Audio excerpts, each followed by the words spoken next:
yang mengenal Habib Kuncung. Lalu petugas itu meminta maaf dan menyuruhnya untuk naik ke atas kereta.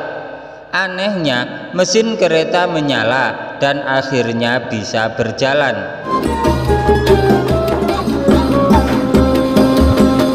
Assalamualaikum warahmatullahi wabarakatuh. Alhamdulillah, wassalatu wassalamu ala rasulillah, amma ba'du. Inda zikri sholihin tanzilur rahmah. Ketika orang-orang soleh dikenang, maka akan menurunkan rahmat Allah subhanahu wa ta'ala. Semoga bersamaan dengan turunnya rahmat Allah ini, hajat-hajat kita, doa-doa kita dikabulkan oleh Allah subhanahu wa ta'ala, rezeki kita dilimpah ruahkan, dan kita semua selamat sukses dunia akhirat, amin ya rabbal alamin. Jamaah channel cerita pesantren yang dirahmati Allah, akibat Habib Kuncung tidak diperbolehkan naik kereta api, tiba-tiba saja tanpa sebab jelas kereta yang sudah siap berangkat itu menjadi mogok. Habib Kuncung yang diyakini sebagai waliullah dikenal memiliki banyak karamah. Tidak heran, cukup banyak peristiwa yang dianggap tidak masuk akal berkaitan dengan Habib Kuncung tersebut. Habib Kuncung memiliki nama asli Al-Habib Ahmad bin Alwi Al-Haddad. Beliau lahir di Ghurfah Hadramaut Tarim tanggal 26 Sya'ban tahun 1254 Hijriah.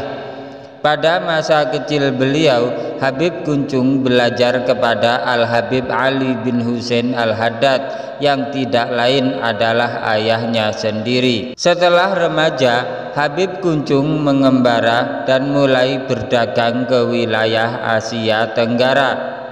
Konon saat berdagang inilah sang Habib mendapat untung yang berlipat ganda hingga menjadi kaya raya. Bahkan Habib Kuncung menjadi pedagang yang sukses di Singapura. Meski telah sukses, Habib Kuncung juga menunjukkan baktinya kepada sang ibu melalui perangainya yang sangat santun. Selain itu, Habib Kuncung rela memberikan harta yang menjadi milik beliau kepada sang bunda dan saudara-saudaranya. Kemudian Habib Kuncung tiba di Makassar. Di kota inilah beliau memperistri wanita berdarah Bugis, tetapi tidak ada yang mengenal siapa istri Habib Kuncung tersebut. Dari perkawinan tersebut lahirlah seorang putra bernama Muhammad yang kemudian mewarisi harta peninggalan Habib Kuncung di Singapura.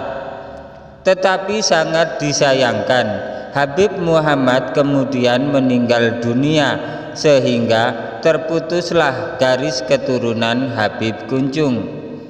Habib Kuncung terus mengembara untuk berdagang sambil menuntut ilmu. Sampai akhirnya sampailah beliau di pelabuhan Sunda Kelapa dan sempat singgah di Kampung Melayu, rumah seorang pegawai gubernur Batavia. Bahkan pegawai tersebut akhirnya menjadi teman Habib Kuncung.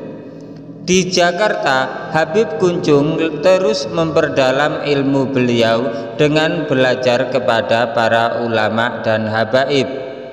Beliau juga belajar kepada Habib Keramat Empang Bogor, yaitu Al-Habib Abdullah bin Muhsin Al-Atas. Di tempat inilah sebutan Habib Kuncung mulai populer karena kebiasaan beliau memakai peci yang atasnya lancir seperti kuncung. Sejak saat itulah banyak orang yang memanggil beliau dengan Habib Kuncung.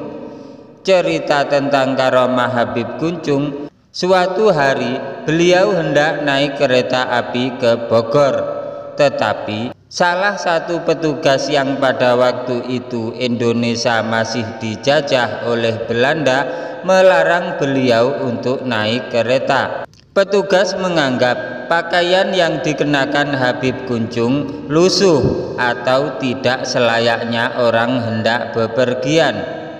Ketika kereta mau diberangkatkan, tiba-tiba mesinnya tidak mau menyala tanpa ada sebab yang jelas. Montir pun diturunkan untuk mengecek kondisi mesin kereta yang ternyata masih bagus. Mogoknya kereta itu membuat pihak stasiun heran dan bingung. Sampai akhirnya ada seorang petugas kereta api yang mengenal Habib Kunjung. Lalu petugas itu meminta maaf dan menyuruhnya untuk naik ke atas kereta. Anehnya, mesin kereta menyala dan akhirnya bisa berjalan. Jamaah channel Cerita Pesantren yang dirahmati Allah, itulah karomah Habib Kunjung yang membuat kereta mogok gara-gara petugas melarangnya untuk naik. Semoga cerita ini bermanfaat bagi kehidupan agama kita di dunia maupun akhirat. Jangan lupa like, komen, subscribe, dan share, bagikan karena cerita ini sangat bermanfaat. Wabillahi taufiq wal hidayah, waridha wal inayah. Wassalamualaikum warahmatullahi wabarakatuh.